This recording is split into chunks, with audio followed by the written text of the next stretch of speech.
వెళ్ళింది, తిరిగి వచ్చి కంపెనీలో ఇప్పుడు ఆమె పనిచేస్తుంది. ఏకంగా నా క్రెడిట్ కార్డు బిల్లు కూడా బ్రహ్మణియే కట్టే పరిస్థితికి వచ్చింది.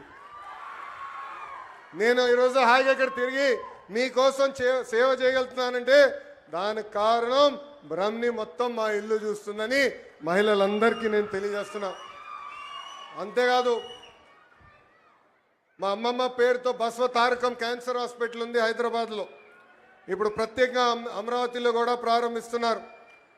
అక్కడ మా డైరెక్టర్గా నిరుపేద కుటుంబాలకి అహర్నిశలు సహాయం కూడా చేస్తుంది. స్త్రీ శక్తి, ఈరోజు స్త్రీ శక్తి కార్యక్రమం ప్రారంభోత్సవం సందర్భంగా మీతో కొన్ని విషయాలు మాట్లాడాలనుకుంటున్నా. కొంతమంది మహిళల్ని కించపరిచే విధంగా మాట్లాడుతున్నారు. మహిళలు ఎంత బాధపడతారో నేను స్వయంగా నా ఇంట్లో నేను చూశాను. ఆనాడు శాసనసభ సాక్షిగా మా తల్లిని అవమానిస్తే మా తల్లికి 3 నెలలు పట్టింది కోలుకునేదానికి. తెలుగు వాడుక భాషల్లో కొన్ని పదాలు ఉంటాయి. చీర కట్టుకున్నావా, గాజులు తొడుక్కున్నావా, అమ్మాయిలాగా వేడవద్దని కొన్ని పదాలు వాడతారు. అవి ఎప్పుడిన్నా నాకు చాలా బాధ కలుగుతుంది. అలాంటి పదాలకి మనం ఫుల్ స్టాప్ పెట్టాలని ఈ సభాముఖంగా ఆంధ్ర రాష్ట్ర ప్రజలు నేను కోరుతున్నా.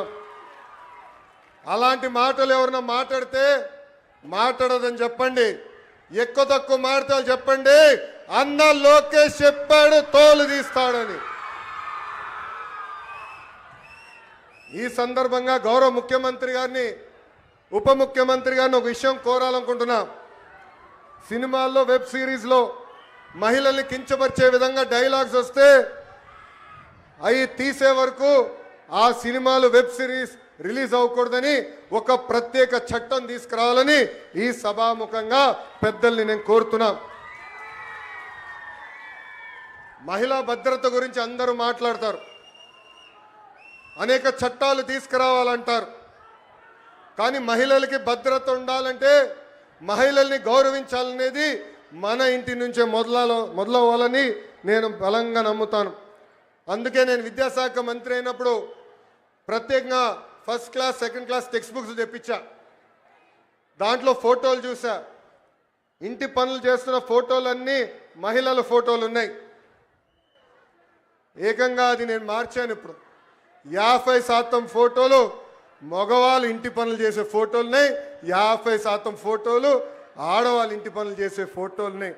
అంటే మార్పు అనేది ఇంటి నుంచే మొదలవ్వాలని బలంగా నమ్మే వ్యక్తి మీ లోకేష్.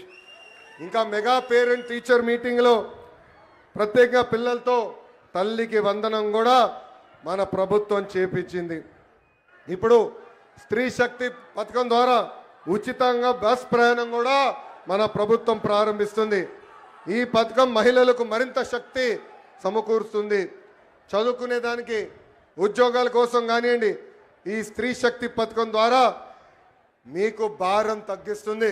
ఈరోజు బస్సు ప్రయాణంలో మా అక్క, చెల్లెలు, పెద్దమ్మ, చిన్నమ్మలతో మాట్లాడా. వాళ్ళందరితో మాట్లాడినప్పుడు నాకు అర్థమైంది, కనీసం నెలకి 1500 రూపాయల భారం మీకు తగ్గుతుందని. 2019లో సంపూర్ణ మద్యపాన నిషేధం చేస్తానని ఒక రాక్షసుడు అన్నాడు. ఏకంగా అమ్ముతున్న మద్యం ఆరోగ్యానికి హానికరం అని అధికారులు అనేక సార్లు చెప్పినా ఏకంగా ధనదాహం కోసం విషం కంటే ప్రమాదమైన మద్యం అమ్మి ఏకంగా తాలిబొడు తెంపాడు ఆ రాక్షసుడు. మహిళల్ని ఏకంగా అగౌరవపరిచారు. నేను చూశాను, పాదయాత్రలో మహిళల్ని కలిశాను. మీరు పడుతున్న కష్టాలు చూసిన తర్వాతనే గౌరవ ముఖ్యమంత్రి గారిని, చంద్రబాబు నాయుడు గారిని, గౌరవ ఉప ముఖ్యమంత్రి గారు పవన్ అన్న గారికి కలిసి మనం బాబు సూపర్ 6 మేనిఫెస్టో కూడా రూపొందిస్తాం జరిగింది. సొంత